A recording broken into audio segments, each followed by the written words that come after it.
Xonobod Andijon magistral suv tarmog'ini ikkinchi bosqichini loyihalash ishlari ketyapti.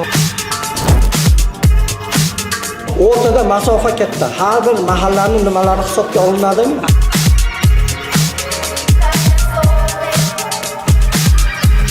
O'zbekiston Respublikasi Prezidentining PK-257 qaroriga asosan Osiyo taraqqiyot banki mablag'lari hisobiga Xonobod Andijon ikkinchi tarmog'i qurilishlari hozir loyihalari olib borilmoqda. Ushbu loyiha Qo'rg'ontepa, Jalaquduq, Xo'jaobod, Oltinko'l, Asaka hamda Andijon tumanlarini qamrab kesib o'tadi. Hozirda aholining ichimlik suv ta'minoti bilan ta'minlanganlik darajasi 92.8%. Sutkasiga 200 ming kuba suv oladi.